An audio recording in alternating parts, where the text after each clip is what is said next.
Alright, what's up YouTube? We have 4 new cases of the coronavirus in the US, all of unknown origin, meaning that we don't know who they got the virus from, and obviously we don't know who that they could have spread the virus to.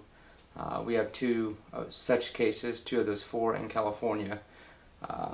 So again, those are of unknown origin, meaning they got the coronavirus, but we don't know who they got it from.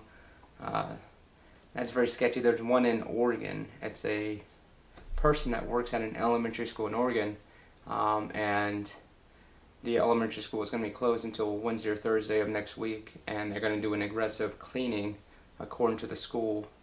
And I mean, no telling if any of the students have it or that sort of thing. As we know, unlike the Spanish flu, which more middle-aged people died from the Spanish flu, this is more likely to hurt the elderly and the people under the age of 10 at a much higher rate in terms of getting pneumonia, critical severe conditions, death, that sort of thing.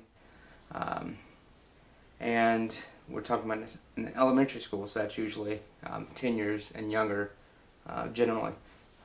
So we also know that the coronavirus came from a pangolin, I think it's called, which is that's where it spread from. It's an animal that looks like an armadillo. It's kind of like an anteater, and that's where it spread from, according to CBS.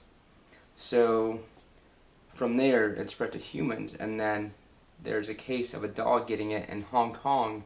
We found out just like a day ago. So we know that now it can spread to dogs, which usually dogs can't get the coronaviruses. So the coronavirus is an umbrella term of viruses with distinct appearances, and this specific one is called COVID-19 that we're talking about today.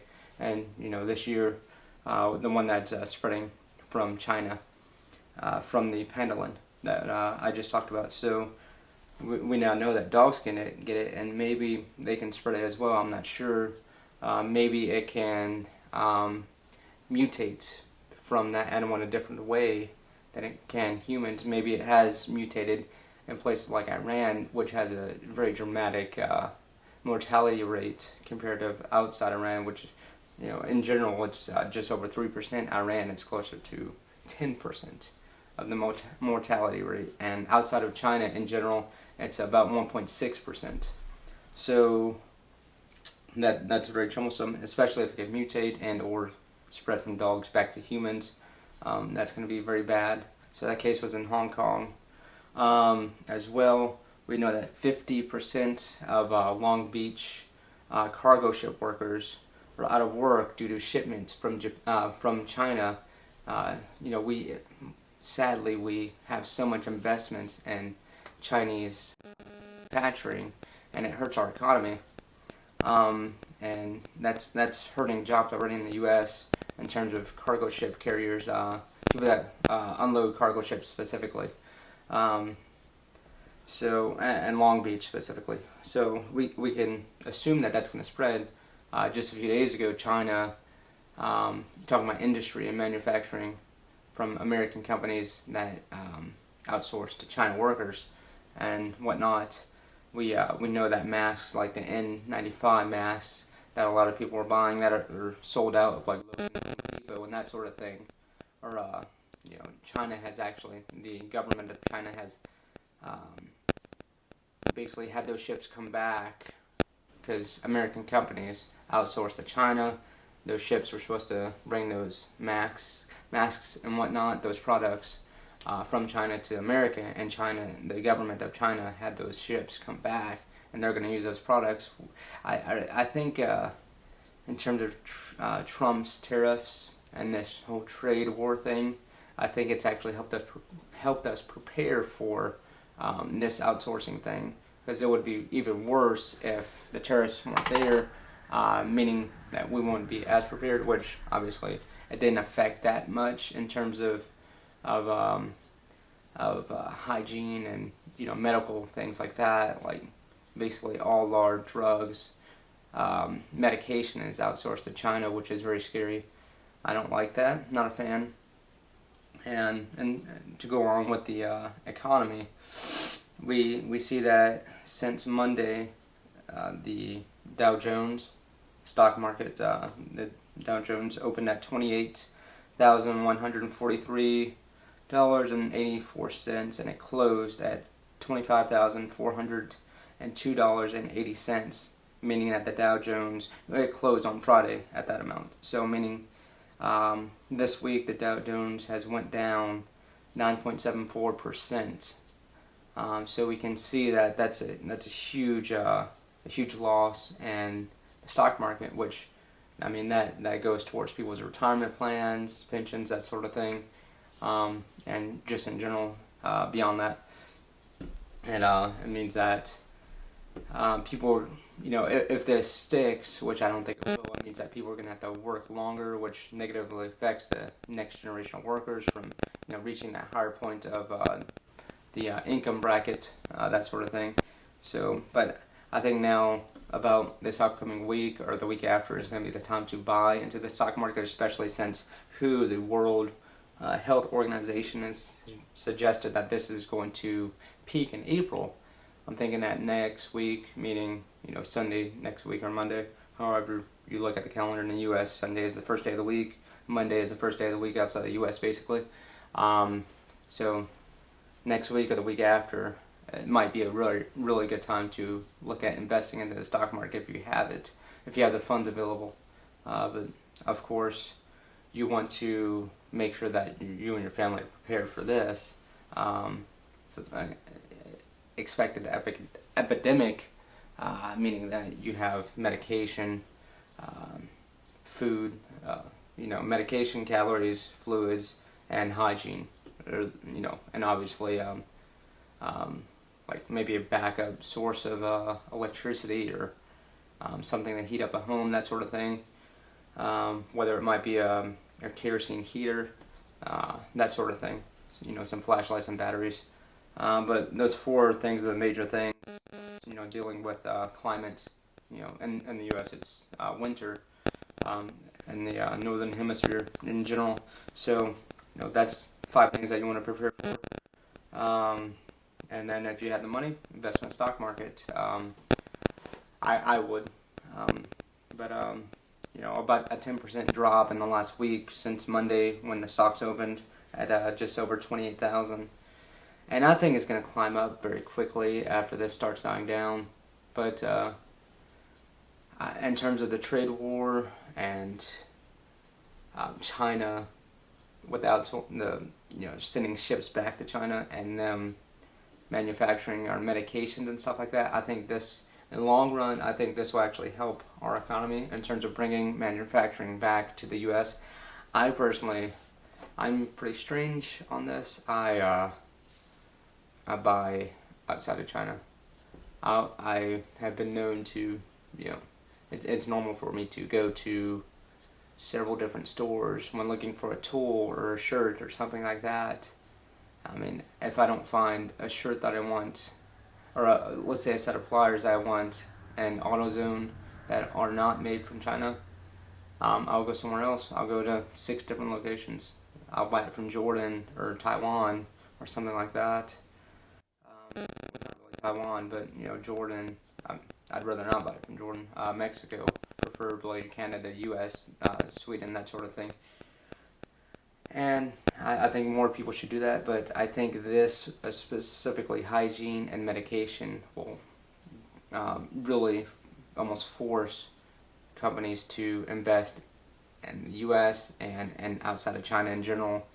I think we should have a country that should be more self-sustaining, especially if something goes off between the U.S. and China, maybe a worse trade war, maybe an accidental run-in with the two navies, and then there could be some foe going on between the two. Not that there isn't already, but there could be some actions where they're just going to end all production of U.S. In production for all these U.S. companies that outsource to China, and they'll just keep that money. So I think we should be more self-sustaining anyways, but if not, we should invest outside of China in terms of trade.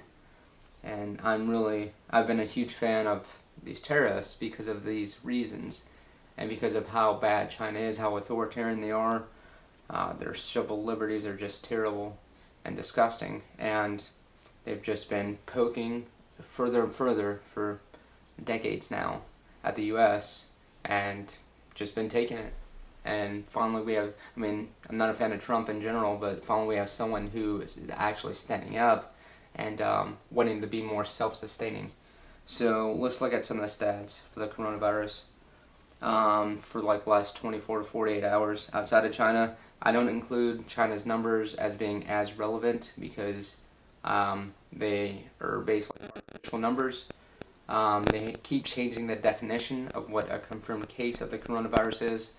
And as we've seen in other countries like Venezuela, like I said a few videos ago, if you die at your home, they are far less likely to count that as a confirmed death of the coronavirus. Just like Venezuela is less likely to count, if you don't go to the hospital, they're not going to count that death as part of the famine or some disease or something like that. It artificially inflates themselves to where their economy looks better. In China specifically right now. So they keep changing the definition to where it looks like the confirmed cases have plateaued, basically evened out. That's why we've seen a huge jump about a week or a week and a half ago of like 16,000 cases. Went back to the original definition, and then they changed it again to where we're only seeing a few hundred cases a day, which is very artificial. So outside of China, the numbers are 6,155 confirmed cases as of the last hour, and 98 deaths outside of China. That's compared, so 61.55 compared to yesterday. Confirmed cases outside of China, yesterday was 49.50 this time of day. So that's an increase of 24.34%, which is pretty dramatic.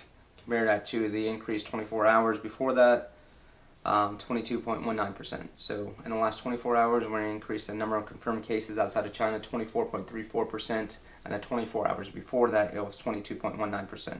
Number of deaths, 98. It was 79 yesterday, so that's an increase of 24.05%. The 24 hours before that was 19.7%. So we can see that we're hovering about 20%, which in China, before they changed the definition the first time, was hovering between 15 to 30% consistently. So we're still in that gap, which is kind of where we expect to be. Right now, we have, like in Louisville, there's several hundreds, if not thousands, of people that could have the virus. I know in New York, there's like 83,000 possible cases that people are looking into, and a lot of people online are getting mad. They're like, why do people have to pay this $3,000 for this test kit? You don't want, they want the government to pay for it. You don't want someone having the cold or the flu right now to basically waste all these test kits when we only have a few thousand of them. So it's kind of makes you want to bang your head, because not a limitless amount of test kits, for instance. So it's just something to think about, and these test kits aren't the most effective, which is kind of sketchy in terms of this virus. Hopefully it gets better. I know there's a lot of backlash. Like, I watched Bill Maher's show last night. I think it was last night, where he had some guests on, and they just threw Trump under the bus. I'm not a fan of Trump, but his briefing, I think there was definitely some negatives, but they were basically wanting to stir up politics and like overemphasize how bad this thing is. And the thing is, Trump was doing the opposite, so he was trying to calm nerves. So there's got to be some middle ground there. We don't know where it is, and hindsight is basically the only way to know where that middle ground and that fine line is. And we won't know in the present, but we can only guess. And I think there is things to I guess call Trump out about, in terms of that long press briefing that he did. I think it was Wednesday, but downplay this, or at least to try to calm nerves, not really downplay, I think is beneficial to calm nerves specifically. Because the thing is, the reaction to the coronavirus can actually be worse than the actual virus in terms of people fighting, or, causing chaos at supermarkets. That's where it could easily spread. Like, let's say there's a panic at a supermarket. That it can spread easily there. People can get hurt, trampled. We see what happens on Black Friday. Just emphasize that even more, and it gets very sketchy. So that's basically the updates for the last 24 hours. And I'm looking at doing a video on Bernie Sanders' healthcare system, really digging into the numbers of, hey, do we actually save money? Because there's been studies on, hey, this is going to cost about $3.3 trillion a year. We spend about $3.65 trillion a year on healthcare right now. So this saves us hundreds of billions of dollars a year, about 400 to 450, I've heard those numbers, $1 billion. So I really want to dig into the numbers, because that doesn't take into account some of the things that Bernie Sanders has said, where actually it's going to broaden the number and kind of pull more people into that, to the set of number of people that are going to be counted, not just American citizens, for instance.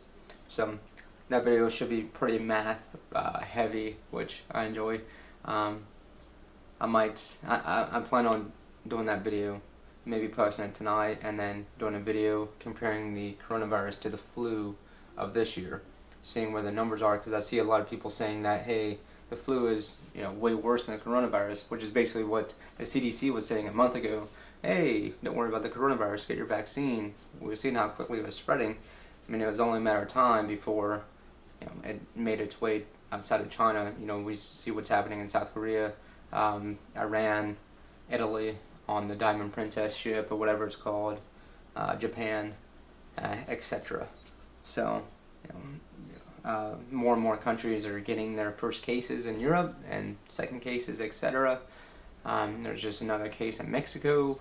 So, I just want to do a comparison video in terms of the mortality rates, and I would like to see how quickly the flu spread. That might be some hard numbers to find, since not as many people go to the hospital for the flu, but I would like to dig into those numbers. But the healthcare video is going to be pretty high in terms of math and really digging into those numbers. So yeah, peace out.